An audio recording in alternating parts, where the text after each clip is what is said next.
This call out still gives me nightmares, and I can still smell the fucking place too. Major and violent crimes are not, or at least weren't, that common where I was. Very rarely would things escalate beyond the average bar fight or family reunion brawl. We did get a couple murders a year, maybe a kidnapping. Lots and lots of plain, simple disappearing. The disappearances were usually chalked up to foolishly getting lost off the walking trails and not being able to find their way back out. We tried, every single time, we tried to find them.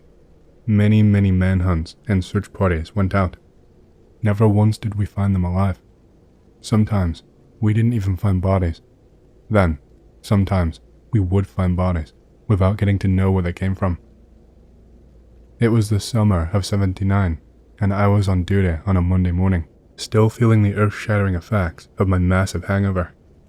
The Friday prior, I had pulled over a vehicle, transporting 12-quart jars of street moonshine. That was not good, as we were in a dry county, so the perpetrator and I came up with a solution. Since she was young, had a child, and no husband, she was doing whatever she could to earn some extra cash, including run moonshine for some nasty-ass people. Between the two of us, we hatched a plan.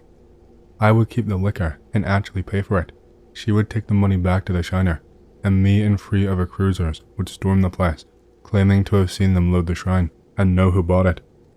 No heat landed on the girl, and she became my house cleaner for many years after that. I made the mistake that first weekend to test the shine. Never again did I drink straight corn liquor without proofing it down. I was sitting at my desk in the courthouse, sweating through my uniform, desperate to get away to cool down. The building was not air-conditioned at the time, and the only way we had to keep cool was a tiny desk fan on our desks. They made lots of noise, but they did not move a lot of air. So, when my phone actually rang, I was a little excited and hoping I would have an excuse to take a drive. The call was a distress call from a young woman. She reported being able to smell death and rot from her neighbor's home and reported she had not seen the neighbors for several days. Caller reported the neighbors to be an elderly couple. She asked if I could do a welfare check because she could not get them to answer the door or phone. I agreed and informed dispatch I was rolling to a WC scene and asked to have EMS on standby, just in case. In my experience, the vast majority of these calls were overly cautious friends and family, and the people being checked on were usually fine. Sometimes, folks talk vacations, and not telling the neighborhood was considered security. Simpler times, huh? I jumped into my cruiser and flipped the lights on, siren too, mainly so I could actually drive fast enough to get a good strong breeze in the car. It did not take me long to reach the address I had been given. The house was old and decrepit, needing many repairs, but still habitable. As I approached the domicile and noted the smell of death, I could tell instantly that I was not smelling a dead pet or even a dead deer. I was smelling a deceased human being. I radioed to dispatch, telling them to alert the EMS and the county coroner. Also told her to send another car with a detective. I informed dispatch I was entering the home and ended the transmission. I knocked loudly, using my mag light to beat against the front door. I kept my hands around my face, trying to peer inside, but the windows appeared to be painted, and I could not see through them. Thinking nothing of it, I proceeded to check the other windows for a line of sight into the home, and found them covered or painted like the rest. I made my way back to the back side of the house, looking for an unlocked door or window, or even the cellar being open. I was met with locks, drapes, and brown paint on every possible point of entry. By the time I came to the rotten back porch, the smell was nearly a physical being. I could almost reach out and touch it. I remembered the peppermint oil that the coroner gave us and ran to my cruiser to get it. As I applied a very generous glob to my upper lip and nostrils, I radioed dispatch to check the progress of the coroner's arrival and that of the backup I had just requested. I was assured they all should be arriving in short time. I decided to enter the house via the rear door, just in case I was badly wrong about what I expected to find inside. That way, we could try to ensure nobody burglarized the home after we left. I mule-kicked the old wooden door just under the doorknob twice before the jamb shattered. It swung open and violently hit the wall behind it. The smell rolled out of that house as a sticky wet fog of nasty. The peppermint oil was now doing fuck all to help the stench. As my eyes watered and adjusted to the dim light inside the home, I noticed a sound, a constant droning noise. I knew that I knew the sound, but at the moment, my hangover was truly kicking my ass and my brain was in a deep fog. I made my way through the door and into the small, crammed utility room. I made my way into the next room, which turned out to be the kitchen. I was using my flashlight to look around and felt something warm and wet plop on the back of my neck, followed by the intense smell of rot and human shit. I knew what it was, but my hand had a mind of its own and swept the nasty glob off my neck. I tried to fling the stuff off my finger as well as I could, as the realization of what the stuff was hit me. Putrescine and scatol, two chemicals produced when a body decomposes. Gagging and fighting back bile, I staggered into the dining room, where the noise I mentioned seemed to originate. Through teary eyes, I looked around the room and almost wept when I saw the source of the noise. What had to be millions of flies and beetles covered everything inside the dining room. The ceiling was moving and fluttering, and although it took me a second, I realized the flies and bugs was what had the windows covered. They were so dense I could not see through them.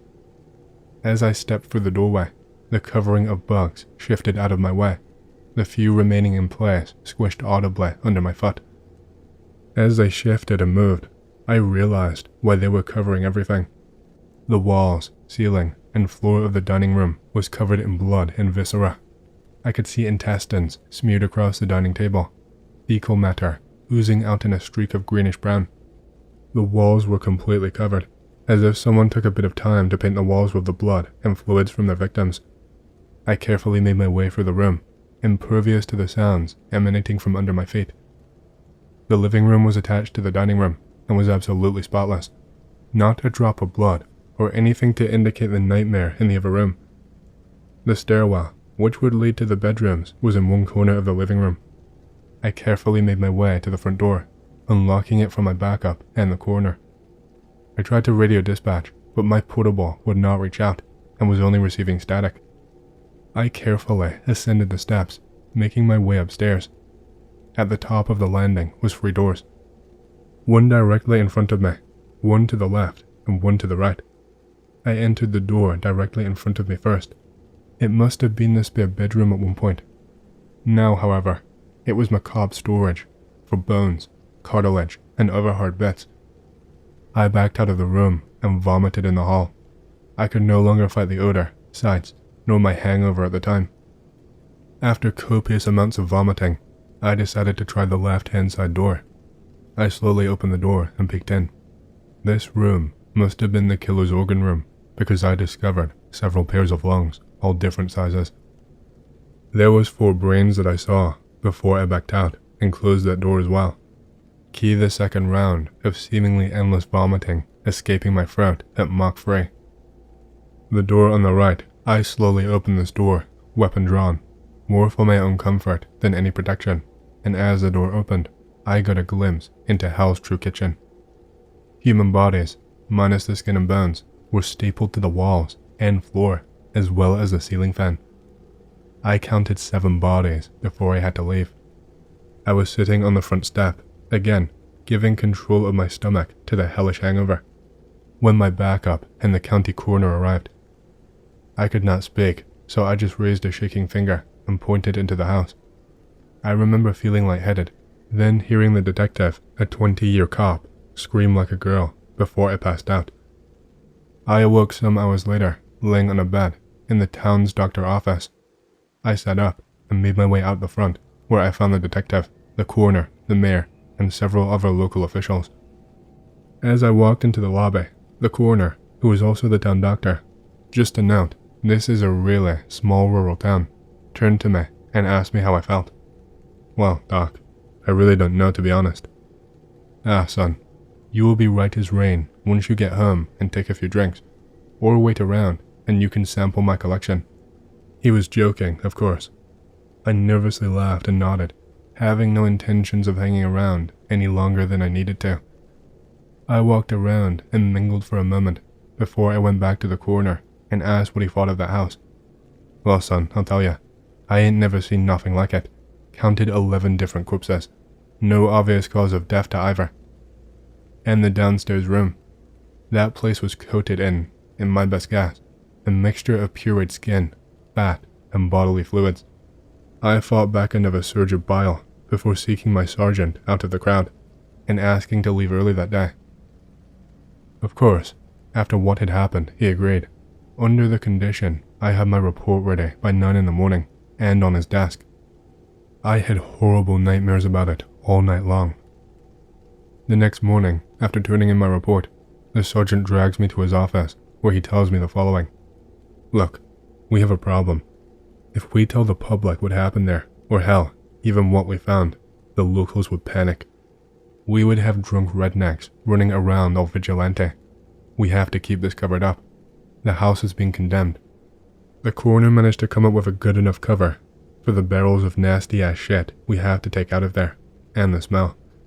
Apparently, the owners of the home died in their sleep, and the pets died shortly after because of a gas leak, and as soon as the investigation is done, we will burn it down. Officially, it's going to be an accidental death for both of the residents. The doc is going to try to use dental records to identify the others, but he is not optimistic.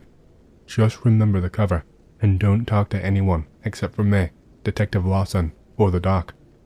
And that is what the paper said the following day. Officially, it was an accidental death, caused by an unchecked gas leak in the kitchen. Unofficially, we discovered a total of 13 bodies. None of them showed a cause of death. There were no foreign chemicals in the blood or body parts. Using every tool available to us, we were unable to identify any of the bodies. The homeowners were put to rest in a sealed empty coffin. We had access to the database of the feds for an unrelated matter and still could not find an identity to either of the bodies. That's that. We never figured out what happened there, and it never happened again. Hey, I hope you've enjoyed the story so far.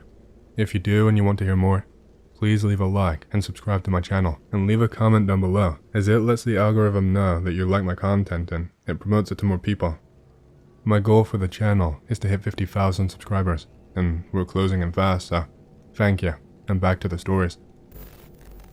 I've kinda put this together over the years. Think my neighbor may have had a weird personal history. When I was a kid, I decided to dig a bomb shelter in my backyard. We lived in half an acre. There was plenty of space for one, and all of the other yards were either fenced out or they were blocked by huge tangles of vines. Still, I had one neighbor who kept telling us, my friends and I was weird, and they kinda followed along. Must have been 7 years old, to fill in the hole. We dug at kids' pace, ended up getting to about 4 feet deep, and we hit an old travel case, like guys who would sell shit back in the day would carry. We opened it, and it was full of saw blades and butcher knives wrapped up in plastic bags. We didn't really think anything of it, thought it was an interesting find, threw the saw blades around and played with the knives, but later, that neighbor went and filled in the hole without anyone asking him to. Many years later, my dad told me that that same guy had requested to bypass the line in our backyard when we first moved in, had told my dad, "You will be sorry," when my dad said no and refused. This is 100% true, and I still wonder if there's anything I should do in retrospect. Some questions for you to determine the proper course of action. How long ago was this that you found the travel case? How old are you now? Have you told your father about this? I mean, I'm guessing you did, but that seems like something that should have been addressed right around the time that it first happened. What kind of parents let their kid build a bomb shelter and then play frisbee with saw blades? Does your family still live there? Has anyone checked to see if the travel case is still there? Does the neighbor in question still live there? How much contact has your family had with said neighbor? It seems obvious what happened here, does it not? I am 27, so this was 20 years ago. My parents were crazy. I was kind of a latchkey kid. Didn't have any supervision. I talked about the briefcase several times with my parents, but they were both pretty indifferent about anything I encountered. I think the briefcase stayed in a shed, but the house was foreclosed maybe 10 years ago after Mom died. Nobody has lived there in a decade. Neighbor still lives behind the house, as far as I'm aware.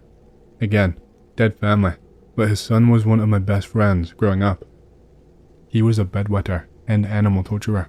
We fell out of contact. My dad hated that guy. I don't know. What obviously happened? It's like, really? Do serial killers actually pop up in the world and live more or less normal lives after the fact? I was born in a small, seaside resort village where I graduated from school before heading off to study at an institute in Rostov-on-Don. Of course, I did not forget about my hometown and would return for weekends and holidays. That summer, after passing my exams, I packed my bags and went home. After hugging my family, I decided to visit my friends.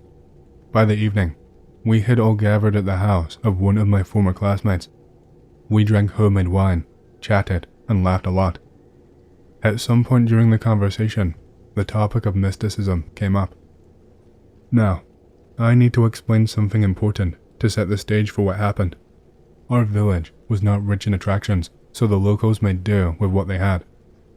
One such attraction was the so-called tower, an unfinished building that was supposed to be a luxurious sanatorium by the sea.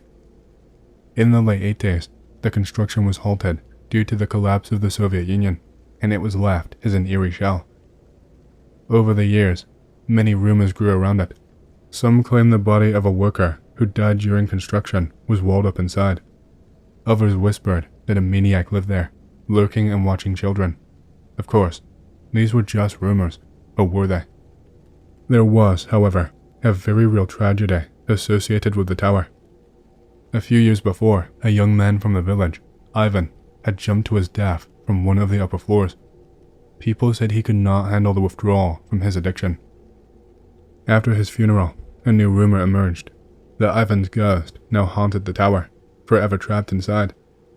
Whether or not this was true, I can't say, but it became a part of the local lore.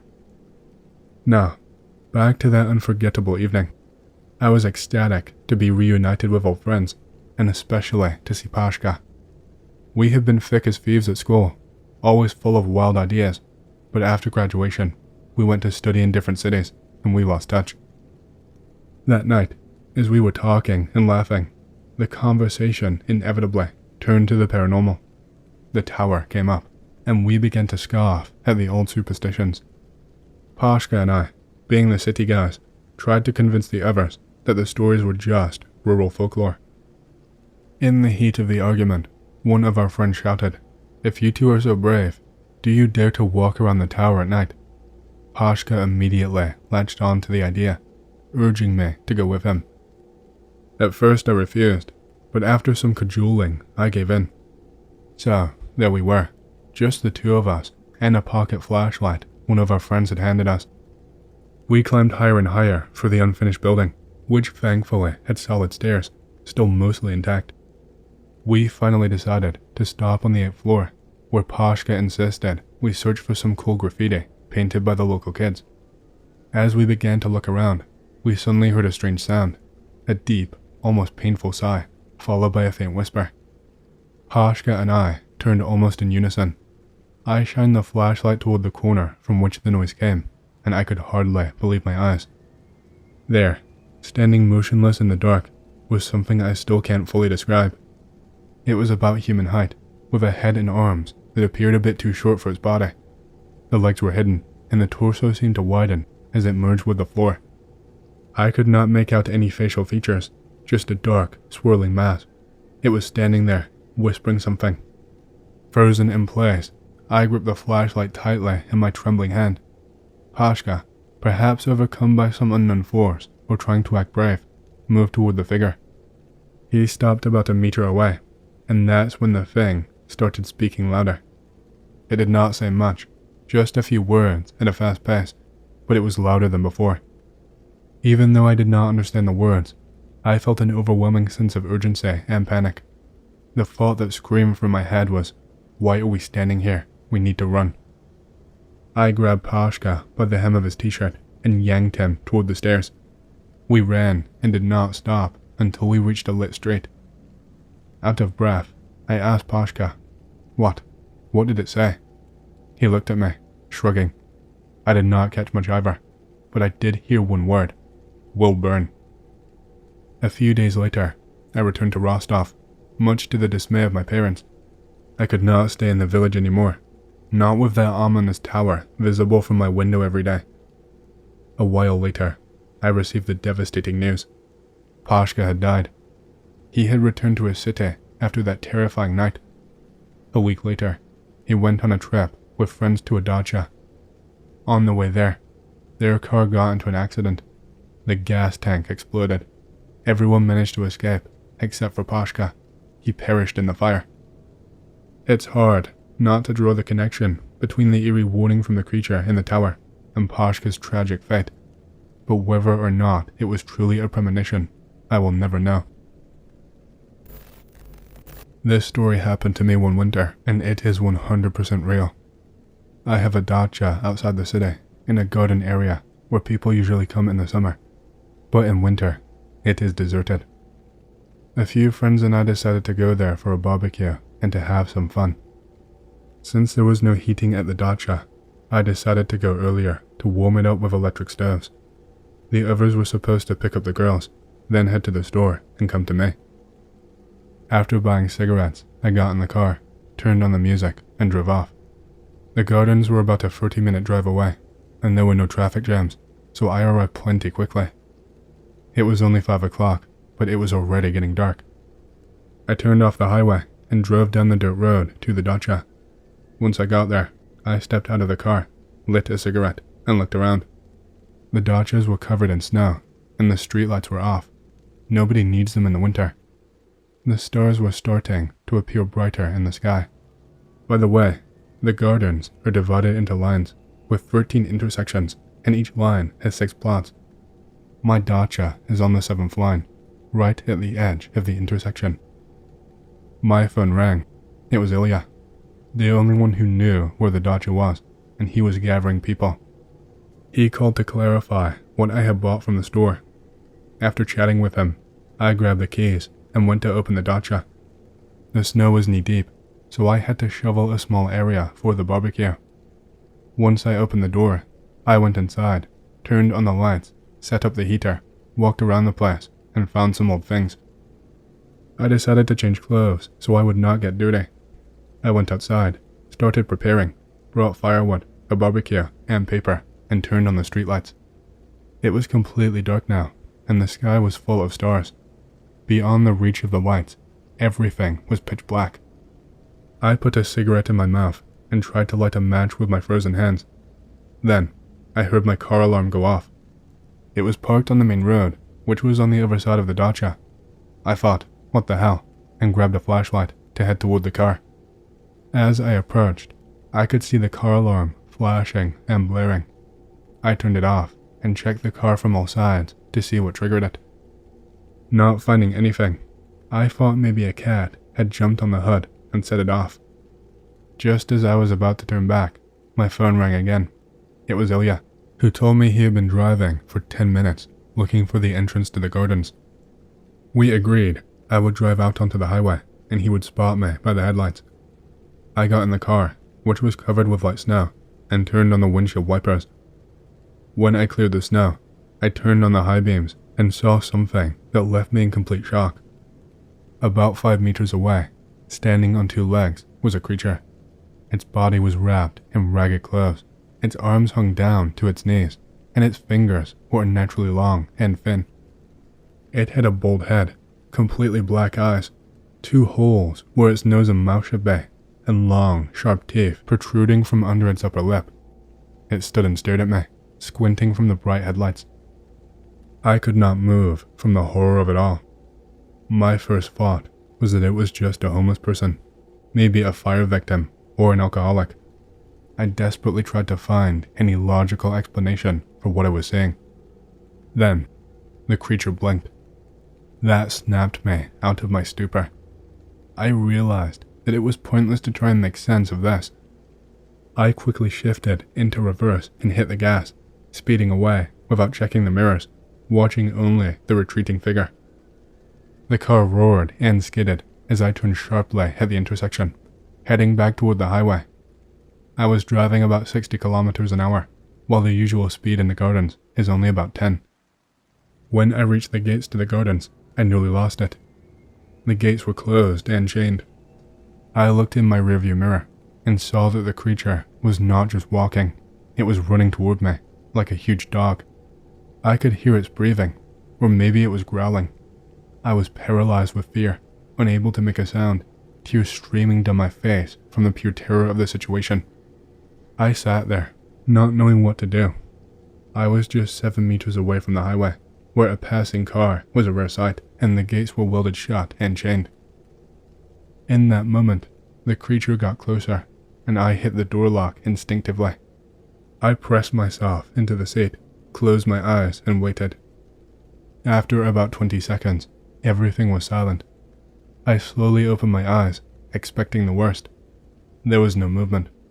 I looked out my window, and there was no one. I turned around and looked out the rearview mirror, and again, there was nothing. But when I looked to my left, only 30 centimeters away from me, I saw two black eyes staring straight at me.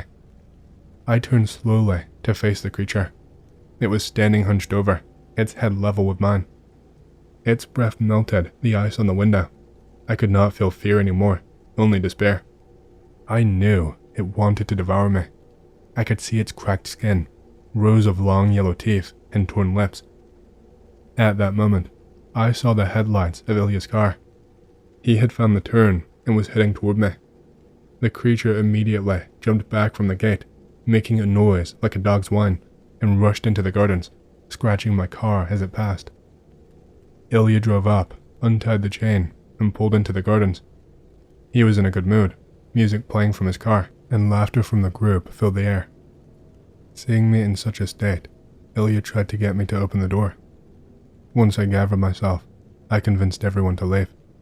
The next day, I explained what had happened to them, and while they were shocked, they did not dismiss it.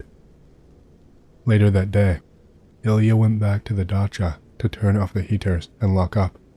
He did not see anything unusual. I ended up selling the plot for nearly nothing and never returned there again. This is the absolute truth, and I was not under the influence of anything that night. I painted over the scratch on the car, but if anyone wants to see the photo, I still have it. If anyone has any idea what the creature should have been, let me know. Live on the street in the middle of friggin' nowhere. Road went on for miles longer back in the 1940s, now dead ends / turns into other street. 400 acres of woods immediately across road from driveway. Around 7 a.m. in mid-autumn, creeping mists and dawn just breaking. Can't sleep, been awake for 2 days, unpleasant.